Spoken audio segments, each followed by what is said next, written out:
Good morning, students. Lastly, we have started with the discussion of unit number 1, Introduction to C Programming. And in that discussion, many topics we have covered, like what is computer, what is communication, what is language, etc., etc., etc. And we have stopped over the discussion of types of languages.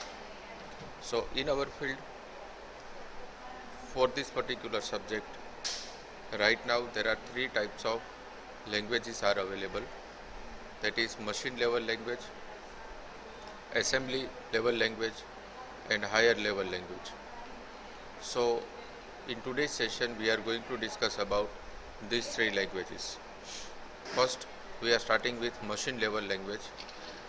Machine level language is obviously related with the machine, and we are dealing with the computer even itself. It's a one type of machine. So in machine level language, computer executes only the program written in machine level language. Machine level language programs are always dependent on binary code, and the programs which is written by the machine level language are always dependent to the machine. Now, what does it mean? Machine level language means a language which is only understandable by machine itself, that is called as machine level language.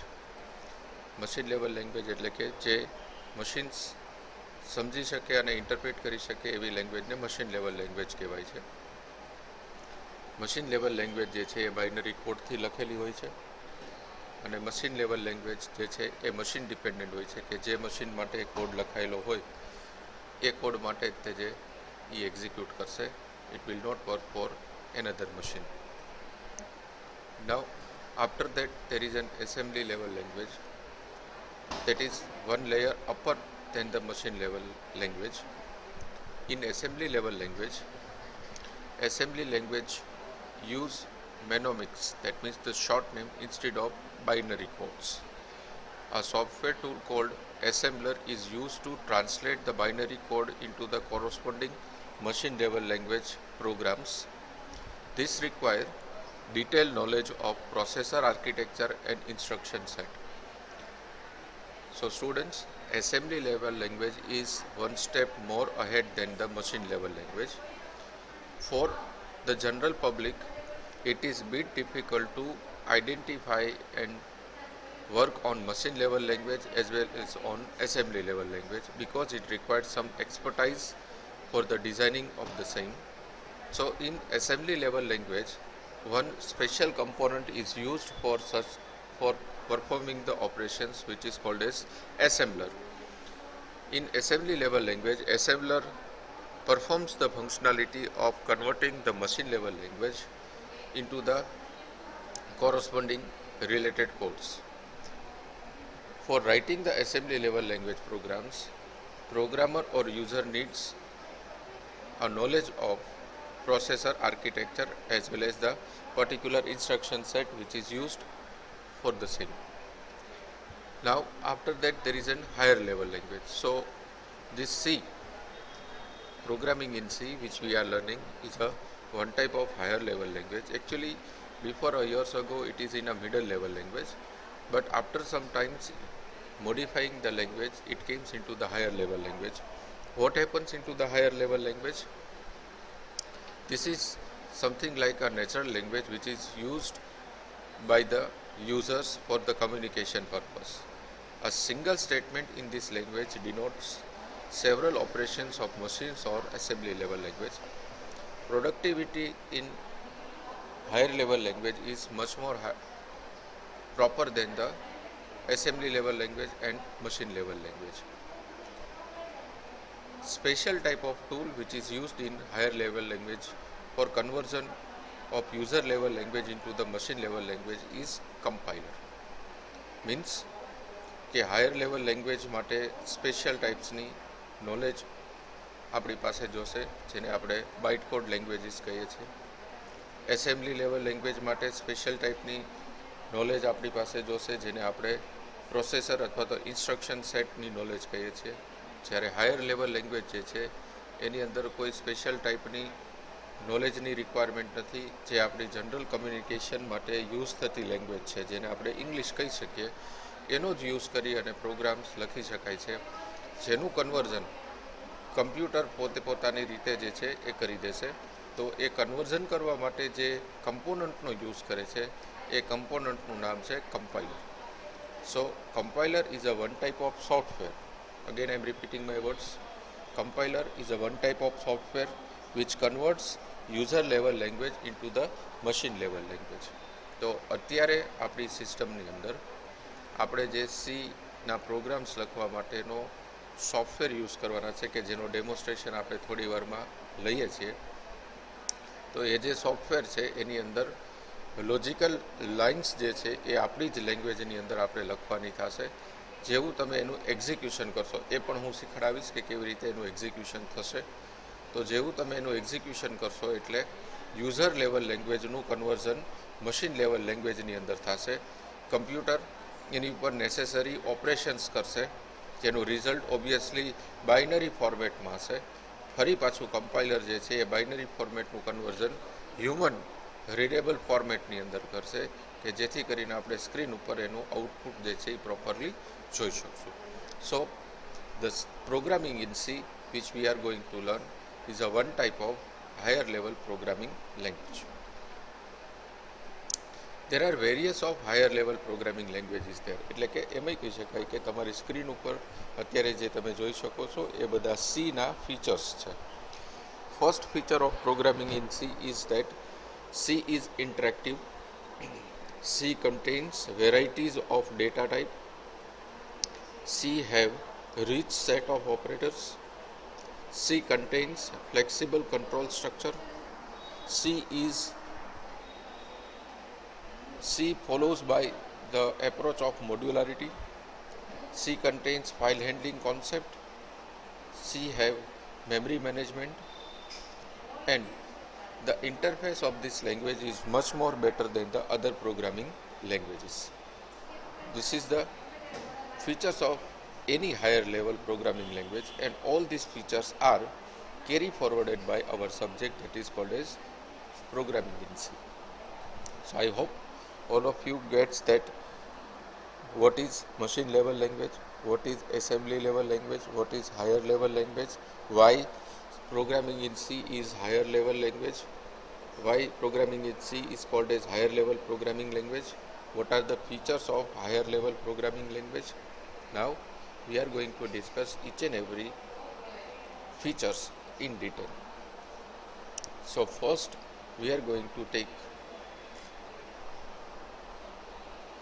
the feature which is called as interactive.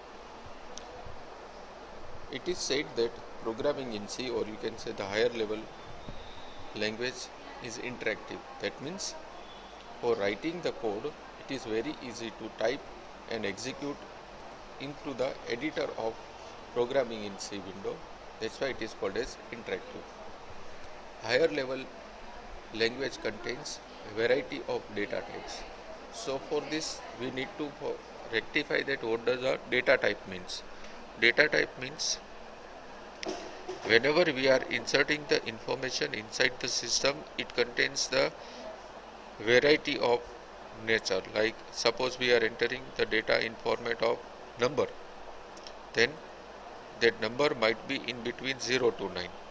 Suppose we are entering the data in format of character, single separate character, then it might be in a format of A, B, C, D up to Z. And suppose then we are combining that character makes the string.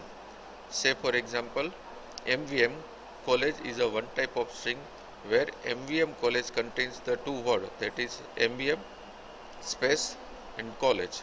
That MVM contains the character combination of which is in between A to Z, and college even contains the character combination which is in between A to Z.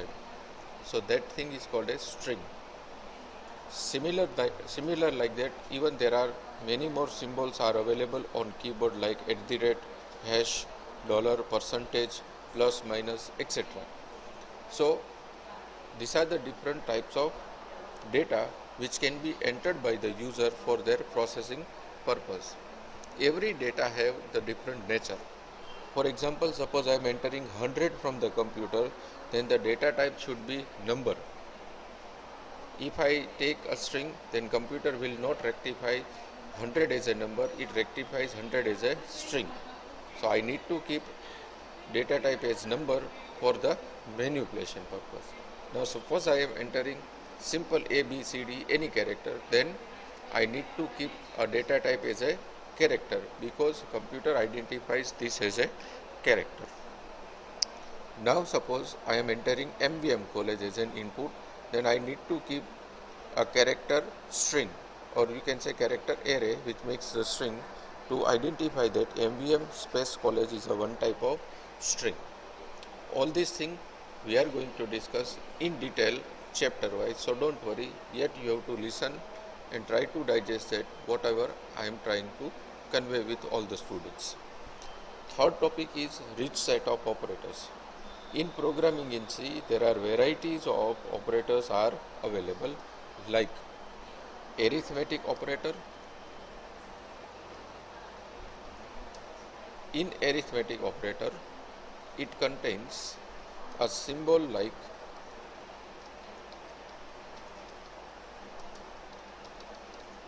plus, minus, multiply, divide and modulo. This is one of the type of operator that I am mentioning over here, that is called as arithmetic operator. In arithmetic operator, it contains various types of symbols like plus, minus, multiply, divide and modulo. Another type of operators are logical operator,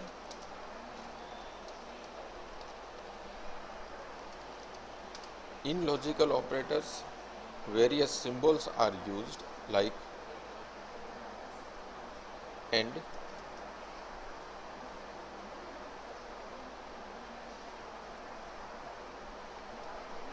or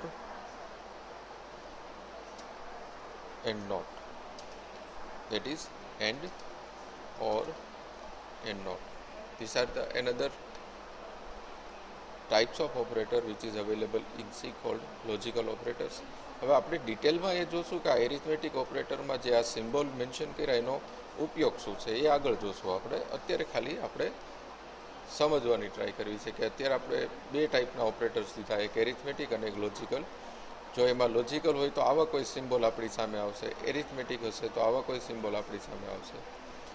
third type of operator is the relational operator. In relational operators, the symbol are less than, greater than, equals to, less than equals to, double equals to, so on. All these are the symbols of relational operator. Then conditional operator.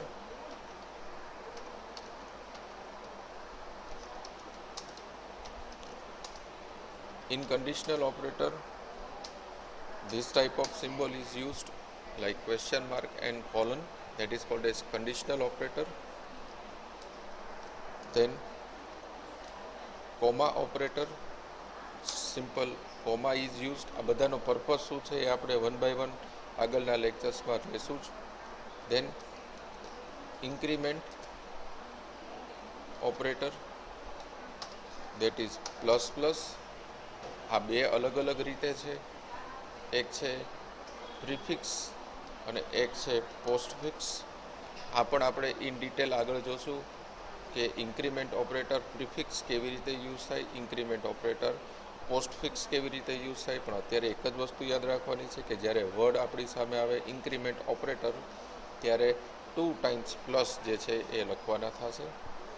એવી જ રીતે next છે decrement operator જેનો symbol છે minus minus, એ પણ બે અલગ અલગ રીતે છે, પોસ્ટફિક્સ અને prefix, which we are going to discuss in detail in next lectures.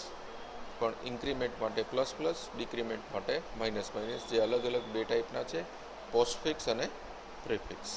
તો આવા હજી પણ ઘણા બધા, જેવા કે સાઇઝ ઓફ, બીટવાઇઝ, એક્સેટ્રા ઘણા બધા ટાઈપના ઓપરેટર્સ આગલા લેક્ચર્સની અંદર આપણે ભણશું. That's why C contains a rich set of operators. Now, after that, even C contains flexible control structure. Flexible control structure means in C there is a facility of decision making statements and there is a facility of looping control structures. So these two, આની અંદર શું છે એ આપણે હજુ discuss કરવાનું છે. જો એવું હોય તો આપણે લખીએ કે there are varieties of decision making statements we are going to learn, like if else, multiple if else, etc. એવી જ રીતે લૂપિંગ કંટ્રોલ સ્ટ્રક્ચરની જો આપણે વાત કરીએ તો ઘણા બધા લૂપિંગ કંટ્રોલ સ્ટ્રક્ચર્સ આપણે ભણશું, જેવા કે for, while, do while, etcetera. પણ આ બધું સમય આવતા આપણે વન બાય વન જે છે જોશું. પણ જ્યારે પણ આવા ટોપિક્સ ચાલુ થાય ત્યારે આપણને ખ્યાલ હોવો જોઈએ કે all this are the one type of flexible control structures. Now, after that, next one is modularity. Programming in C provides programming in C supports a modularity approach. Modularity means whenever the program is implemented in format of module. Module means what? Module means one type of section. Whenever we are implementing any program in format of one section and then combining all that sections, that is called as modularity. For example, suppose I have a one big problem. એક કોઈ મારી પાસે problem solution છે કે જેના હું 4 part કરું છું. Means part number 1, part number 2, part number 3, part number 4. So this 1, 2, 3 and 4 are called as module. What I does is, first I will solve all the concept in part 1, then I keep it as it is, then I will go for 2, then I will go for 3, then I will go for the fourth part. After giving the solution of each and every part, I am merging all that part, makes a one problem solved.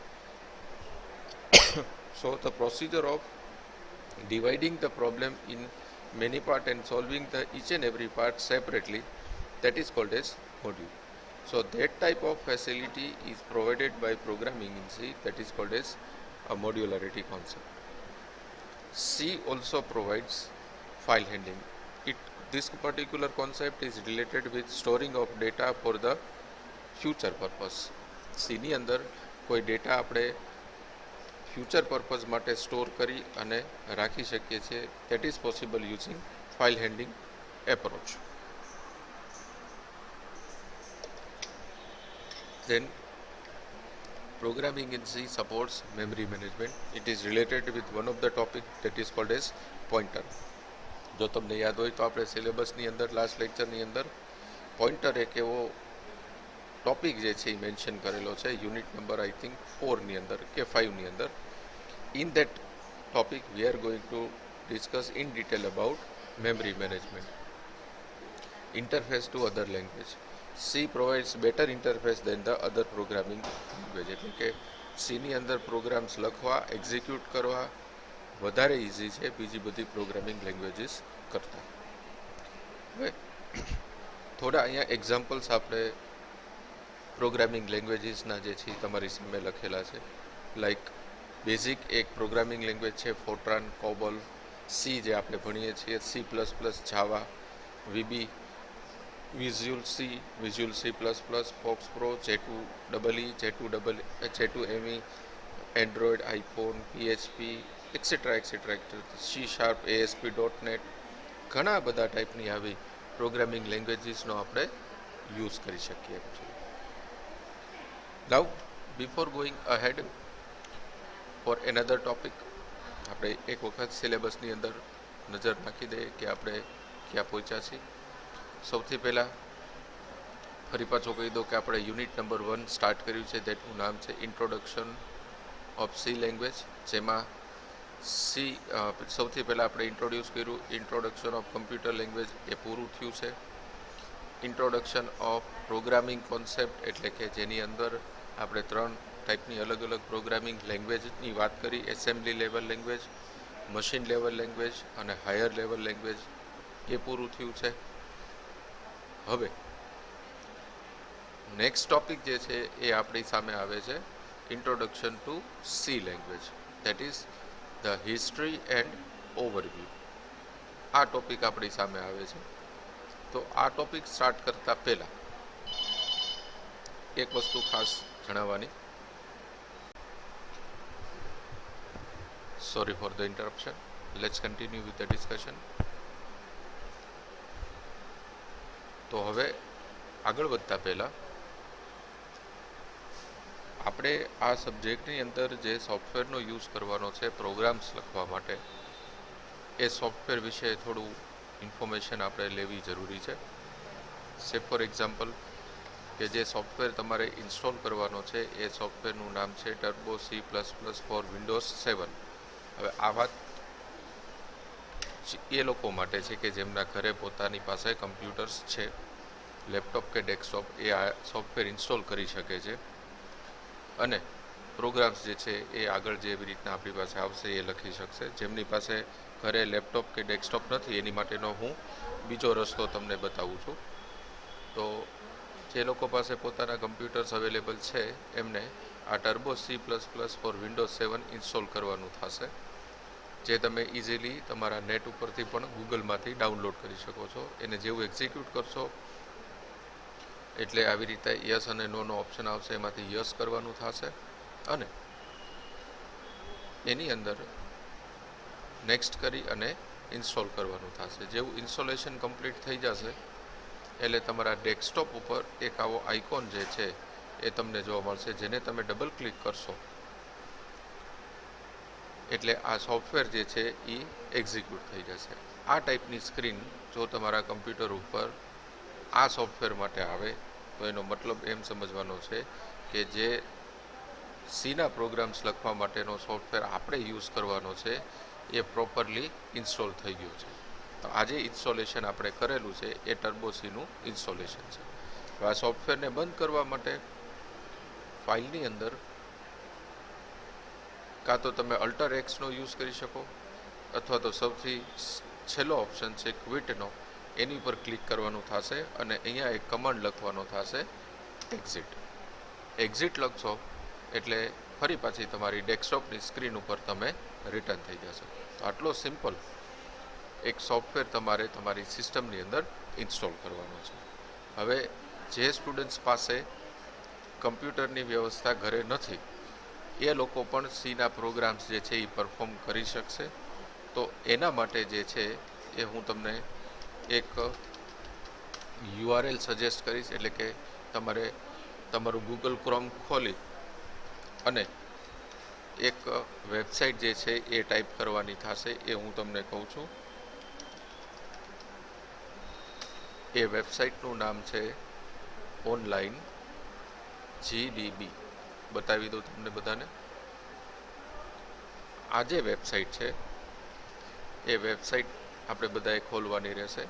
નોટપેડની અંદર properly પણ તમને હું બતાવી દઉં જેથી કરીને visible રહે. આ વેબસાઇટ https://www.onlinegdb.com/ આ વેબસાઇટનો યુઝ કરીને પણ તમે સીના પ્રોગ્રામ્સ જે છે એ લખી શકશો. રાઈટ. જેવી તમે આ વેબસાઇટ ખોલશો એટલે આ ટાઈપનું એક ઇન્ટરફેસ જે છે એ તમને બતાડશે, જેમાં એક અત્યારે ડેમો પ્રોગ્રામ જે છે એ લખેલો જ છે. જેમ જેમ હું તમને સીમાં પ્રોગ્રામ્સ કરાવતો જાઉં એ તમારે ડેમોન્સ્ટ્રેશન જે છે, પ્રોગ્રામ્સ જે છે એ અહીંયા લખવાના રહેશે. લખ્યા પછી અહીંયા ઉપર એક ઓપ્શન આપેલો છે રન. એ રન તમે ક્લિક કરશો એટલે એનું જે આઉટપુટ છે એ તમને અહીંયા દેખાડશે. હું એક નાનો એવો ચેન્જ આની અંદર આ પ્રોગ્રામની અંદર કરું છું. અહીંયા હું લખું છું, hello students, welcome in MBM college. આવો ચેન્જ કરી અને આને હું રન કરું છું. તો જે આઉટપુટ છે એ આઉટપુટ તમને અહીંયા નીચે દેખાડશે. એટલે હવે હું જે મેં સોફ્ટવેર નાખેલો છે, મારી પાસે તો કમ્પ્યુટર અવેલેબલ છે એટલે હું કમ્પ્યુટરમાં પ્રોગ્રામ્સ કરીશ, પણ તમારે જેમની પાસે મોબાઈલ જ છે, ઘરે કમ્પ્યુટર્સ અવેલેબલ નથી, એ સેમ પ્રોગ્રામ જે છે એ આ વેબસાઇટ ઉપર પોતાના મોબાઈલથી ટ્રાય કરી અને રન કરી અને આઉટપુટ પણ જોઈ શકે છે. ક્લિયર? તો આટલું સહેલું આપણી પાસે રસ્તો અવેલેબલ છે કે જેના થ્રુ આપણે આપણા પ્રોગ્રામ્સ એક્ઝિક્યુટ કરી શકીશું. તો આઈ હોપ બધાને ખ્યાલ પડ્યો હશે કે જેમની પાસે ઘરે કમ્પ્યુટર્સ અને એટલે કે લેપટોપ કે ડેસ્કટોપ છે એમણે આ સોફ્ટવેર ઇન્સ્ટોલ કરવાનો છે ગૂગલમાંથી ડાઉનલોડ કરીને, અને જેમની પાસે પોતાની PC નથી, સિસ્ટમ્સ નથી, તો એ પોતાના મોબાઈલની અંદર આ ઓનલાઈન GDB વેબસાઇટનો યુઝ કરી અને પણ પ્રોગ્રામ જે છે એ લખી શકશે. એટલે કે પ્રેક્ટિકલ તમે કોલેજે નથી આવતા ત્યાં સુધી તમારા ઘરે બેસીને પણ તમે કરી શકો છો. હવે આગળ વધતા પહેલાં બીજી પણ એક ઇન્સ્ટ્રક્શન્સ તમને આપી દઉં. નો ડાઉટ હજી તો આપણે થોડી વાર લાગશે, પણ શોર્ટ ટાઈમમાં તમારે લોકોને પ્રેક્ટિકલની જર્નલ જે છે એ લખવાની રહેશે. તો એ ખાસ જણાવી દઉં કે કેવી રીતે તમારી મેન્ટેન કરવાની છે. સૌથી પહેલું તો 2 સાઇડ પ્રિન્ટેડ જર્નલ જ તમારે પેપર્સ જે હોય એ ટાઈપની જર્નલ લેવાની છે, એટલે કે 2 સાઇડ પ્રિન્ટેડ હોવું જોઈએ. જનરલી જર્નલ જે છે એ અત્યાર સુધી જો તમે લખી હોય તો એક સાઇડ બ્લેન્ક હોય ને એક સાઇડ પ્રિન્ટેડ હોય, એવું નથી કરવાનું. બંને સાઇડ પ્રિન્ટેડ જર્નલ્સ જે છે એ તમારે પરચેસ કરવાની છે. હવે તો એ જે 2 સાઇડ પ્રિન્ટેડ જર્નલ છે એ 200 પેજની તમે પરચેસ કરી લેજો કે જેમાં ઇન્ડેક્સ હોવી જરૂરી છે. ક્લિયર? હવે એમાં જ્યારે પણ આપણા પ્રોગ્રામ્સ ચાલુ થાય ત્યારે સૌથી પહેલાં તમારે પ્રોગ્રામની ડેફિનેશન જે છે એ લખવાની થશે. હવે આ પ્રોગ્રામની ડેફિનેશન એટલે શું એ હું સમજાવીશ. અત્યારે ખાલી શું ક્યાં લખવાનું છે એ સમજી લો. સૌથી પહેલાં તમારે પ્રોગ્રામની ડેફિનેશન લખવાની છે. એટલે કે સે ફોર એક્ઝામ્પલ કે મેં પ્રોગ્રામ નંબર 1 આપ્યો તમને, આવો કોઈ program, write a program to print your name on screen. આવી કોઈ ડેફિનેશન જે છે એ તમને મળી તો તમારી જર્નલમાં આવું પહેલાં વહેલા પ્રોગ્રામ 1 એવું એક નંબર આપવાનો થશે, પછી આવી ડેફિનેશન લખવાની થશે. પછી યા તો તમે વેબસાઇટ જે મેં તમને બતાવી ઓનલાઈન GDB એમાં જે પ્રોગ્રામ લખ્યો હોય, યા તો તમે આ જે સીનું કમ્પાઇલર છે, સીનો સોફ્ટવેર છે એમાં જે પ્રોગ્રામ લખેલો હોય આખો, એ હું લખતા શીખવાડીશ કે કેવી રીતે પ્રોગ્રામ્સ તમારે જર્નલની અંદર લખવાનો છે. એ પ્રોગ્રામ તમારે આખો અહીંયા લખવાનો થશે. એના પછી જે આઉટપુટ છે એ આઉટપુટ તમારે લખવાનું થશે. અહીંયા જો ખુલ્લો જ છે એક પ્રોગ્રામ, આ એક પ્રોગ્રામ જ છે. તો આ પ્રોગ્રામ તમે જે જોઈ શકો છો એ તમારે આ પોર્શનની અંદર લખવાનો થશે, અને એની નીચે એનું જે આઉટપુટ આપણે જોઈ શકીએ છીએ એ આઉટપુટ તમારે લખવાનું થશે. તો આવી રીતે તમામ જે પ્રેક્ટિકલના પ્રોગ્રામ્સ આપણે કરીએ એ પ્રોગ્રામ્સ તમારે આ ફોર્મેટની અંદર મેન્શન કરવા થશે. આઈ હોપ કે બધા સમજી ગયા છે હું શું કહેવા માગું છું. આગળ વધીએ. હવે આ તો જનરલ ઇન્સ્ટ્રક્શન હતી, પણ પ્રોગ્રામ્સ સ્ટાર્ટ કરતાં પહેલાં પ્રોબ્લેમને સોલ્વ કરવા માટેની ટેકનિક્સ જે છે એ ખબર હોવી જોઈએ. એટલે કે હજી પ્રોગ્રામિંગ ચાલુ કરવાની તો ખૂબ વાર છે. Before that we need to understand the two major technique for solving the problem. આપણે ડેફિનેશન બોલો, પ્રોગ્રામ બોલો, પ્રોબ્લેમ બોલો, બધી આપણા માટે કોમન વસ્તુ છે. તો એને સોલ્વ કરવા માટેની બે ટેકનિક્સ આપણા સબ્જેક્ટની અંદર આપેલી છે. That two techniques are algorithm and flowchart, as you can see onto the screen. First technique is algorithm, another technique is flowchart. So what is algorithm? The term algorithm is often used to refer for logical writing of the program. It is a step-by-step description that how to arrive the solution of a given problem. આ અલ્ગોરિધમની એક simple definition છે. એટલે કે કોઈપણ પ્રોબ્લેમના સોલ્યુશનને તમે step ફોર્મેટની અંદર લખો તો એને અલ્ગોરિધમ કહેવાશે. ફરીથી બોલું છું, અલ્ગોરિધમની ડેફિનેશન બહુ સિમ્પલ છે. જ્યારે કોઈપણ પ્રોબ્લેમના સોલ્યુશનને તમે સ્ટેપ ફોર્મેટની અંદર ડિસ્ક્રાઇબ કરો તો એ સ્ટેપ્સને અલ્ગોરિધમ કહેવાશે. ફોર એક્ઝામ્પલ, અહીંયા એક અલ્ગોરિધમ આપણે મેન્શન કરેલો છે કે જેમાં બે નંબરનું એડિશન થાય છે. તો સ્ટેપ 1 આપણું શું રહેશે? ઇનપુટ ફર્સ્ટ નંબર, એટલે કે પહેલો નંબર નાખો, સ્ટેપ 1. સ્ટેપ 2 શું રહેશે આપણો? ઇનપુટ સેકન્ડ નંબર, એટલે કે બીજો નંબર નાખો. બે નંબરના એડિશન માટે બે નંબર જોશે, એ બે ઇનપુટ્સ કહેવાશે. કોઈ પણ પ્રોબ્લેમના સોલ્યુશન માટે ત્રણ ફેઝ માઇન્ડમાં ક્લિયર રાખજો. પહેલો છે ઇનપુટ, બીજો છે પ્રોસેસ અને ત્રીજો છે આઉટપુટ. દરેક પ્રોબ્લેમના સોલ્યુશન માટે ત્રણ વસ્તુ આપણે ક્લિયર રાખવી પડશે. એક છે ઇનપુટ, બીજું છે પ્રોસેસ, ત્રીજું છે આઉટપુટ. તો ઇનપુટ બે નંબર્સ છે, ફર્સ્ટ અને સેકન્ડ. પ્રોસેસ એ બે નંબરના એડિશનની છે અને આઉટપુટ એ બે નંબરના એડિશનનું જે કાંઈ આઉટપુટ હશે એ રહેશે. અને છેલ્લે આઉટપુટ મળી ગયા પછી સ્ટોપ કરવાનું થશે. તો આ જે અલ્ગોરિધમ છે એ 5 સ્ટેપની અંદર એક્ઝિક્યુટ થાય છે. સ્ટેપ 1 પહેલા નંબર ઇનપુટ કરવાનું કહે છે. સ્ટેપ 2 બીજો નંબર ઇનપુટ કરવાનું કહે છે. સ્ટેપ 3 બે નંબર નાખ્યા છે એનું એડિશનનું કહે છે. સ્ટેપ 4 એડિશનને ડિસ્પ્લે કરવાનું કહે છે અને ડિસ્પ્લે થઈ ગયા પછી એ અલ્ગોરિધમ સ્ટોપ થશે.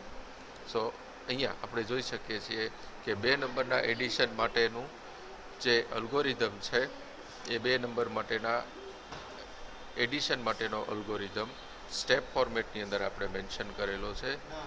So that is one type of algorithm which demonstrate how to add the two numbers. હજુ એક એક્ઝામ્પલ આપણે લઈ શકીએ કે જેમાં આપણે ખાલી પ્રોસિજર ચેન્જ કરીએ છીએ, જેમાં બે નંબરના એડિશનની જગ્યાએ એ જ બે નંબરના સબટ્રેક્શન્સ આપણે લઈએ છીએ. તો સ્ટેપ 1 કોમન રહેશે. એ સ્ટેપ 1ની અંદર ફર્સ્ટ નંબર ઇનપુટ કરવાનો થશે, સેકન્ડ નંબર જે છે એ પણ ઇનપુટ કરવાનો થશે.